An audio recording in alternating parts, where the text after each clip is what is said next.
बिस्मिल्लाहिर्रहमानिर्रहीम अस्सलाम वालेकुम। मैं हूं करामत मुगल और मेरे साथ हैं बिशार राजा साहब, सीनियर जर्नलिस्ट हैं, सुप्रीम कोर्ट कवर करते हैं। बिशार राजा साहब, 24 घंटे तकरीबन हो गए कल यहाँ पे जो हुआ, सुप्रीम जुडिशल कमीशन का इजलास होता है और जजेस को एलिवेट किया जाता है और आज उस पर एतराज़ आ रहे हैं और बहुत सी कहानियाँ खुलकर भी सामने आ रही हैं। उसमें लाहौर में एहसन मून साहब का एहतजाज हो या वो मशहूर ज़माना लॉयर्स की प्रेस कॉन्फ्रेंस हो जिसमें उन्होंने कहा था कि जितनी जल्दी मुमकिन हो काजी साहब यहाँ से chief justice Lahore high court को उठाएं। उस ये महज इत्तफाक है, ये काजी साहब ने वाकई उस चीज़ को मद्देनज़र रखते हुए लाहौर के चीफ जस्टिस साहब को भी उठा लिया, वहाँ से जस्टिस शाहिद साहब को भी उठा लिया, कराची से भी ले आए, आमिर फारूक साहब को नहीं उठाया। सुना है कुछ जजेस के अंदर इस पर चपकलिश भी थी, इख्तलाफात भी हुए थे, काफ़ी लोग स्टोरीज कर चुके। आपके पास भी अंदरूनी कहानी है, क्या हुआ था असल में जब ये इजलास हुआ और जूनियर जजेस का असूल जो काजी साहब कहते थे नहीं सीनियर्स को यहाँ लाना चाहिए, वो असूल भी काजी साहब ने खुद ही तोड़ दिए। बिस्मिल्लाहिर्रहमानिर्रहीम। बहुत शुक्रिया मुगल साहब। ये जो कल सुप्रीम कोर्ट के जो जजेस लाए गए, दो जजेस लाहौर हाई कोर्ट से और एक सिंध हाई कोर्ट के चीफ जस्टिस, उनको यहाँ पर उनकी एलिवेशन हुई है, उन्हें लाया गया है। इस सारे मामले में एक तो ये सामने बात है कि सुप्रीम कोर्ट के जो मौजूदा जस्टिस हैं, इनके अंदर एक तो वाज़ेह तकसीम सामने नजर आई। जस्टिस मंसूर शाह जो है वो ग्रुप इस वक्त हावी नज़र आ रहा है बहुत सारे मामलात में। और दूसरा कल हुआ ये कि असल में सिंध हाई कोर्ट के तीन जो जस्टिस हैं सीनियर, उनका एक पैनल बनाया गया था। इसी तरह लाहौर हाई कोर्ट को तीन जो टॉप सीनियर हैं, जस्टिस बाकर नजफी हो गए, शुजात हो गए और शिराज मलिक साहब जी, तीन का ये हो गया। इससे नीचे तीन थे, आलिया नीलम, जस्टिस शाहिद बलाल और तीसरे और थे, तीन का ये ग्रुप बनाया गया था। जब यहाँ पर सुप्रीम कोर्ट के सामने ये मामला आया जजेस का, तो उस वक्त सबसे पहले लाहौर हाई कोर्ट के ग्रुप है ना, दो ग्रुप, उनको डिस्कस किया गया। सही। Justice Mansoor Shah, justice Munib Akhtar, justice Yahya Afridi ने, इन्होंने ये कहा जी कि जो टॉप क्लास के जो तीन जजेस हैं ना, इनको छोड़ दें आप, जो ग्रुप है, तो दूसरा ग्रुप इसमें डिस्कशन करे। पूछा बताओ तो कि ऐसा क्यों? जो ज़ाहिर अटॉर्नी जनरल बैठे थे, लॉ मिनिस्टर बैठे हुए थे, बार काउंसिल के मेंबर थे, उसमें एक आपका रिटायर्ड जज भी थे और तीन ये लोग थे। पूछा ऐसा क्यों? तो ये बताया गया कि लाहौर हाई कोर्ट में हमें एक मजबूत तरीन जज चाहिए। ये सुप्रीम कोर्ट के तीन जो जस्टिस साहिबान हैं, जिनमें जस्टिस मंसूर शाह, जस्टिस मनीब अख्तर और जस्टिस यही अफरीदी, ये तीन थे जिन्होंने ये मौक़िफ़ अख्तियार किया कि इस वक्त हमें ज़रूरत है कि लाहौर हाई कोर्ट में एक ऐसा मजबूत तरीन चीफ जस्टिस चाहिए जो अदलिया के मामलात को, जो अदलिया का वक़ार है, उसको लेकर आगे चले और अदलिया का वक़ार आवाम की नज़रों में बुलंद हो। फिर ये कहा गया जी कि जो नीचे तीन पैनल है ना, ग्रुप जो मेम्बरान का, उसमें से डिस्कशन करें। उसमें जस्टिस शाहिद बलाल और जस्टिस आलिया नीलम, इन दो को कहा गया कि इनको लेकर सुप्रीम कोर्ट आए। अब फिर उनकी रेशो निकाली गई कि जस्टिस साहिबान की लाहौर हाई कोर्ट के बाकर नजफी और जस्टिस शुजात को तो छोड़ दिया गया ना। जस्टिस शुजात को इसलिए छोड़ा गया जी कि एक तो उन्हें लाहौर हाई कोर्ट में मेजर जस्टिस शुजात क्या कहा जाता है। हाँ, सीरियसली मैं आपको कह रहा हूँ। उन्हें जस्टिस शुजात नहीं क्या कर पुकारा जा रहा, मुखातब किया जाता है उन्हें। जो वकला है, वकला का कहना है जी, ये मैं वकला की बात कर रहा हूँ, मैं अपनी तरफ से नहीं कर रहा हूँ। ज़ाहिर है वो चीफ जस्टिस बनने वाले, ये वकला का कहना है कि उन्हें इस नाम से मुखातब किया जाता है। इसकी वजह भी आपको पता होगी। फिर यहाँ पर मुझे पता है, यहाँ पर सुप्रीम कोर्ट में ये कहा गया मुगल साहब कि सुप्रीम कोर्ट के अंदर चूंकि इस वक्त फौजदारी मुकदमात के जज नहीं हैं, जो उनको जमाल मंदोखेल साहब को जबरदस्ती उस मामले में लाया गया। इस वक्त सुप्रीम कोर्ट जस्टिस मुजाहिर नकवी और जस्टिस इजाजुल हसन के जाने के बाद सुप्रीम कोर्ट इस वक्त बांझ है फौजदारी मुकदमात के फैसला करने के वाले। सही, बिल्कुल सही। क्योंकि इस वक्त जो सुप्रीम कोर्ट में जस्टिस साहिबान है ना, जैसे मैं आपको बताऊँ, चीफ जस्टिस साहब का, जस्टिस ये अफरीदी का, जस्टिस अतर मुल्ला, ये लोग कारपोरेट सेक्टर के, चीफ जस्टिस काजी फायज साहब इस कारपोरेट सेक्टर के वकील रहे हैं। उस पर उनकी जो है ना वो ज़्यादा ग्रिप है, उस कारपोरेट सेक्टर की। फिर इस तरह जस्टिस मंसूर शाह की आईनी मामलात पर और कारपोरेट सेक्टर पर बड़ी ग्रिप है उनकी।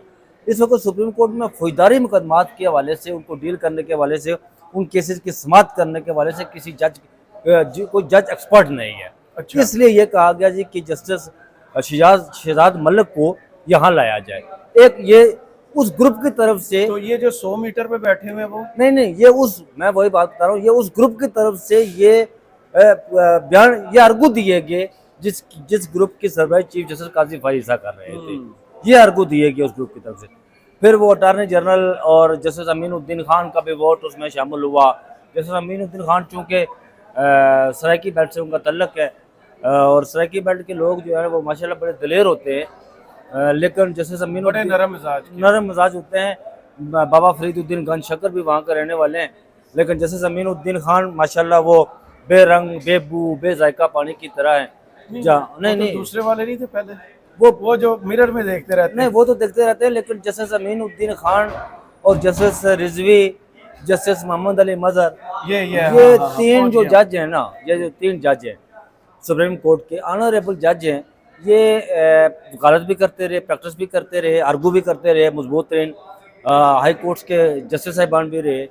लेकिन मैं आज तक इस बात को समझ नहीं सका कि इन तीन जजेस की अपना कोई पॉइंट ऑफ व्यू नहीं होता। ये हमेशा साइड मिरर में देखते हैं, साइड मिरर में देखते हैं, दूसरे की तरफ आगे करके उधर देखते हैं कि यार ये कोई लाइन लें तो फिर हम वो लाइन लें। नहीं, इस वाले केस में, नैब तरमीम केस में जस्टिस अमीनुद्दीन ने, आपने देखा कितना आर्गू किया इमरान खान साहब के साथ। काजी साहब नहीं बोले, फ्रंटमैन बोले, जमाल मंदुखेल साहब बोले। जस्टिस अमीनुद्दीन खान ने क्या आर्गू किया जी? उन्होंने एक ही आर्गू किया जी, जब आर्गू नहीं किया बल्कि उन्होंने, चले आपको जब याद आ इमरान गया, खान साहब सवाल का जवाब दे रहे थे तो उन्होंने कहा जी आप मुद्दे पर आए। वो काजी फारिस साहब को खुश करने के लिए उन्होंने कहा यार जैसे ऑब्जर्वेशन ठीक है। हाँ, ये बात है, उन्होंने उनको खुश करने के लिए कहा, बस इसके अलावा तो कोई बात ही नहीं की। वो तो खामोशी से 7 घंटे बिल्कुल खामोश बैठे रहे। मतलब लब्बू को पता नहीं उनके, मैं ये नहीं कहता, लेकिन कुछ लोग हमारे अखबार निवीस कह रहे थे, कुछ हमारे अखबार निवीस कह रहे थे, कुछ और जो अंदर लोग बैठे हुए थे वो कह रहे थे कि पता नहीं वो मुंह में दही था जिसकी वजह से वो नहीं बोल सके। नहीं, मैं नहीं कहता, ये लोग कह रहे थे ना जी, लोगों को बस मैं लोगों का नाम लिया, मैं नहीं कह रहा। तो फिर ये हुआ कि जस्टिस आलिया नीलम का नाम जब ज़ेरे हो रहा लाहौर हाई कोर्ट से, तो जस्टिस आलिया नीलम और जस्टिस शाहिद बलाल की जब वो फैसला जो उन्होंने फैसले किए लाहौर हाई कोर्ट में, उनकी जब रेशो निकाली गई तो उसमें जस्टिस शाहिद बलाल की रेशो ज़्यादा थी फौजदारी मुकदमात के वजह से। अच्छा।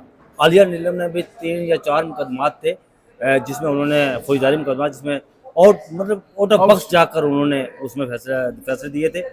जो जस्टिस मंसूर शाह, जस्टिस यहिया अफरीदी और जस्टिस मुनीब अख्तर, ये तीनों इस बात पर, जो जस्टिस मंजूर मलिक, ये तीनों चारों इस बात पर मुत्फिक थे कि जस्टिस आलिया नीलम और जस्टिस शाहिद बलाल को सुप्रीम कोर्ट में लाना चाहिए। अगर ऊपर से वो जस्टिस शहजाद मलिक को ना लाए तो ये दोनों जो है वो बहुत ही अहल और फौजदारी मुकदमात के एक्सपर्ट जज माने जाते हैं और इनकी रेशो भी निकाली गई।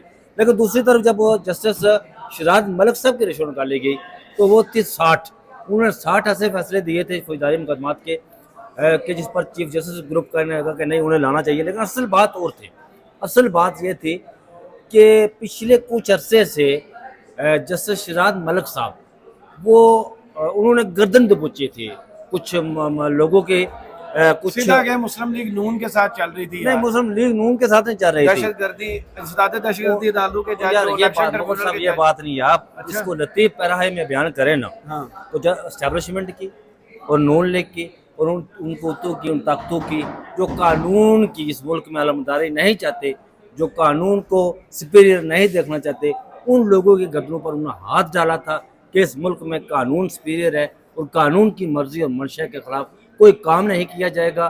और बड़ी तेज़ी से वो मुकदमात भी निपटा रहे थे। उसमें नैब ऑर्डिनेंस वाला मामला हो या दूसरा मामला हो, तो वो फिर कुछ उन कुतों की आंखों में खटकने लगे और कहा गया कि भाई जान छुड़ाएं इनसे, इन्हें सुप्रीम कोर्ट लेकर जाए। और इधर रही बात सीनियर तरीन जज की, जनाब जस्टिस अमर फारूक के, चीफ जस्टिस अमर फारूक के, यहाँ जहाँ ये वी लाख कर रहे हैं, यहाँ से 100 मीटर का फासला है, सामने हाई कोर्ट है, तो वो अच्छे बच्चे बनकर वहाँ रह रहे हैं और वो जैसे वो आ रहा है वैसे वो कर रहे हैं तो फिर क्या जरूरत है कि वो मोर्चा खाली करने की। उस मोर्चे को संभालने के लिए पीछे जो जज बैठे हुए हैं 7-8, मोहसिन अख्तर कियानी साहब, मोहसिन अख्तर कियानी, दूसरे 6 जज बैठे हुए हैं। वो उनकी बातों में वो कहते हैं कि इस मुल्क में आइन और कानून की जो है बालादस्ती होगी तो तब ये मुल्क जाकर चलेगा। लेकिन वो कुव्वतें जो ये नहीं चाहती कि कोई ताकतवर जो है वो कटारे में खड़ा हो, वो कुव्वतें जो ये नहीं चाहती कि कोई ताकतवर जेल में जाए, उन्हें क्या लगे जी? अशराफिया, अशराफिया नहीं जी, अशराफिया के सेफगार्ड, यही उर्दू में कहते हैं ना, उन्हें मैं क्या कहूं, अशराफिया के महफूज, हाँ महफूज, सेफगार्ड नहीं महफूज, उर्दू बोला करे, अशराफिया के महफूज। हाँ ये आप कह रहे हैं? हाँ जी, अशराफिया के। आपने वो हिंदी का कोई लफ्ज बोला तो फिर हाँ, मैं हिंदी का लफ्ज वो चले, अच्छी बात है। अशराफिया के जो महफूज हैं वो नहीं चाहते थे कि ये मोर्चा खाली हो, इसलिए नहीं। लेकिन मैं ये है कि आइंदा जब अक्टूबर, अच्छा कल मैं आपको बताऊं मुगल साहब के कल वहाँ पर चीफ जस्टिस काजी फाइज साहब के अक्टूबर में घर चले जाने की भी बात डिस्कस हुई। अच्छा, हाँ जी, कल जो जुडिशल कमीशन का, हाँ जी, आपने ये जो जुडिशल कमीशन का इजलास हुआ उसमें ये भी बात चली कि चीफ जस्टिस साहब आप अक्टूबर में घर जा रहे हैं, ठीक है, और पीछे जो जजेस की एलिवेशन करनी है, ठीक है, आपका हक है, राइट है, आप इसके सरबराह हैं, लेकिन कुछ हमारी भी मानी जाए, ठीक है, कि पीछे लेकर हमने इसको चलना है। अब देखें जस्टिस आयशा मलिक के बाद जो आज जिन जजेस की एलिवेशन हुई है अभी तक, लाहौर हाई कोर्ट के 2 जज और सिंध हाई कोर्ट के चीफ जस्टिस, इन तक कोई चीफ जस्टिस नहीं बनेगा। ये उससे जस्टिस आयशा मलिक से पहले ये रिटायर हो जाएंगे। सही।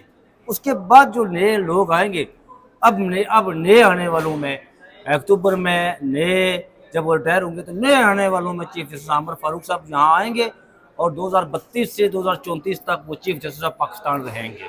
सही, ठीक है, जस्टिस आयशा के बाद, जस्टिस आयशा के बाद 2032 से 2034 तक वो चीफ जस्टिस रहेंगे। अगस्त में भी तो एक सीट खाली हो रही है। नहीं, अगस्त में नहीं है वो, उसकी कैलकुलेशन गलत हुई थी। अच्छा, वो अगले साल जा रही है, कैलकुलेशन गलत थी, क्योंकि कल यही खबर आई थी। हाँ, नहीं वो, हाँ, उनका अल्लाह ताला सेहत दे, वो बीमार है, तो ये इस हवाले से बताया गया था कि शायद वो कुछ इस तरफ सोच रही हैं कि मैं आप जो है ना अर्ली रिटायरमेंट ले लूं। हाँ, अर्ली रिटायरमेंट ले लूँ। और ये भी बताया गया था, मालूम हुआ था कि पेशावर में उनके लिए घर भी ढूंढा जा रहा है। लेकिन वो कह रही हैं कि मुझे सेहत दे अल्लाह ताला, उन्हें तो वो अपना टर्न्योर जो है ना वो पूरा करेंगी। वो अगले साल, इस वक्त उनकी उम्र हुई है 61, उनकी डेट ऑफ बर्थ है, तो 40-64 वो अगले साल जाकर जो है ना वो रिटायर होंगे। सही, ठीक है। ये सारा मामला था मुगल साहब। और जस्टिस जो अब्बासी साहब है, अकील अब्बासी साहब, वो यूनानी में इसलिए क्योंकि वो बहुत 2009 से वो जज बने। जी बिल्कुल ऐसे ही है। उन पर किसी ने जो है ना वो इख्तिलाफ नहीं किया, उंगली नहीं उठाई। उनका राइट बनता था सुप्रीम कोर्ट आने का। राइट तो उनका भी बनता था, जिन्होंने 1 अप्रैल को खत लिखा था पेशावर हाई कोर्ट में, काजी साहब ने वहां काजी साहब के कुछ अपने मामला भी है ना।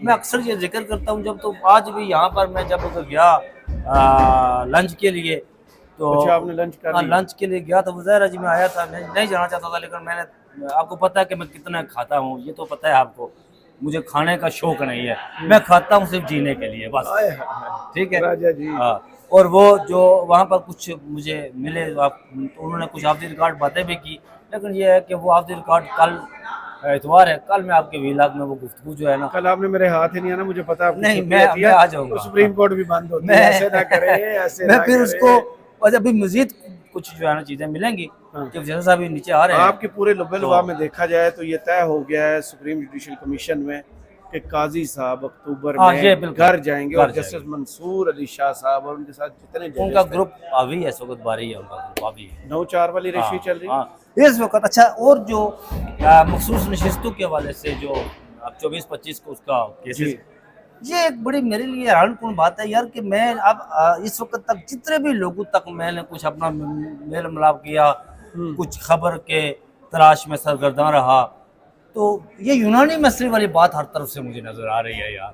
मैं इस पर बड़ा हैरान हूँ कि सीटें वापस वो, हाँ सीटें, वो उसके हवाले से मुझे जो लोग मजबूत जो दलाइल देते हैं वो एक ही बात बताते हैं कि जिस तरह जमाल मंदोखेल काजी साहब के पीछे लगे हुए, काजी साहब बहुत हो गया बस, वो उन्हें राजी कर रहे हैं और राजी करके रहेंगे। सही, वैसे भी जिनका हक है उनको वो हक मिलना चाहिए, क्योंकि ये है ही इंसाफ देने की जगह। अगर अपने आप को इंसाफ नहीं दे पाएंगे तो फिर बाकी मुल्क तो वैसे हाँ, भी रो रहा है और वैसे। परवाह भी नहीं है कौन कितना रो रहा है। बशार राजा साहब बहुत शुक्रिया आपके वक्त का। कमेंट्स बॉक्स में ज़रूर बताइएगा वीडियो आपको कैसी लगी। इजाज़त दीजिए, अल्लाह हाफ़िज़।